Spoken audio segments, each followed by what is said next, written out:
owners in the world, like, don't drive home with people who are like baked out of their minds. Always my buddy's like, no, it's okay to drive home with me, man. I smoked a huge cannon, but I concentrate way better when I'm high. It's like, have you seriously ever tried focusing on something when you're baked? You have your buddy try to give you some instructions on how to take care of their house while they're gone. Be like, okay, while I'm gone, remember to water the plants twice a week and feed the cats every day. And you're baked. You don't take any of the information in. You're just like, yo, I never drink juice boxes anymore. I never drink juice boxes. So forget that. I got my driver's license taken away because I do too much drugs and then drive and then get caught by police officers. So I don't drive anymore. But I miss driving. I miss driving so much, man. My favorite thing to do when I was driving was, you know, when you pull up to a red light and you look over to the lane next to you and there's another car there, and you look at the person driving and you just judge their whole life in like 2 seconds. You know nothing about this person, you just look over and you're like, I bet you suck so much God. Just take off and drive by and judge them. Unless you're in a small town and then you know them, you're like, oh, that's Cindy, she does suck a lot of God. I don't know that.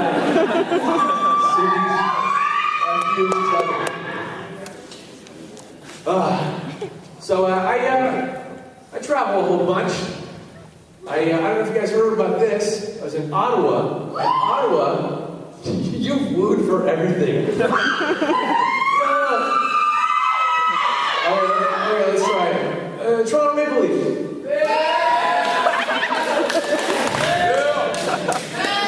Raping dogs. Yeah, that's actually what it sounds like. You sound like a raped dog.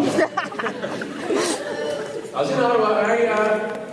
I heard Ottawa was recently voted Canada's least sexy city. I don't know if you guys have ever been there. What do you think of that? I think that's outrageous. Ottawa is not Canada's least sexy city. I think the girls there are very sexy. Because to me, there's nothing sexier than a woman wearing a pantsuit that's just stuffed with gunt. Hey, isn't that the sexiest thing in the world? Here, honestly, you got some dynamite baits here in Ridgetown. Farming mates, all you guys who are around here, you're a bunch of lucky dudes, man, because you know the girls here have been pushing wheelbarrows their whole life, and they got those big bumps. Those nice big bumps. But you look out, if you cross them, they've also been yanking corn stalks out of the ground. And they got those bumps, they just pick you up by the neck and throw you in a combine. Watch out. I'm very poor. Very poor. Everywhere I go, I usually have to take a Greyhound bus. I don't know if you guys have ever been on a Greyhound, but that is not a mode of transportation, you know, that you carry chickens in. It's the worst.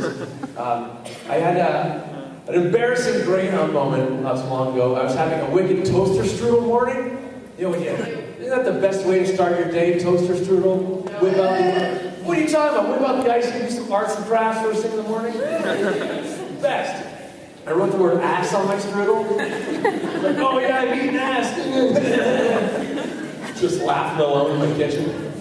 But I got a little dab of like strudel icing on my jeans. And I had to walk through the judging aisle of eyes on the Greyhound bus, this big white stain on my pants. You know, whenever people see you with a white stain in your pants, they look at you, you know, you came on your pants, you know? It's such a dumb thing to assume that somebody just busts open through my zip and be like, oh, get the head on the bus now. Hop on this mode of mass transportation with cummy trousers. It's like, of course people get white stains on their pants. This whole world is held together by white goops, you know, like silicone. We put white goops on just about everything that we eat. But as soon as any of you guys see someone with a little strudel dab on their jeans, even though it's happened to you thousands of times, you're still like, what's with old jizz jeans over there? I see guys with green stains on their pants. I think it's cum, it's leprechaun cum. Got on a rainbow, got BGs. I used to try to sleep on the Greyhound bus, try to catch some Z's and recline my seat and pass out. And recline is a bit of a stretch on the old Greyhound.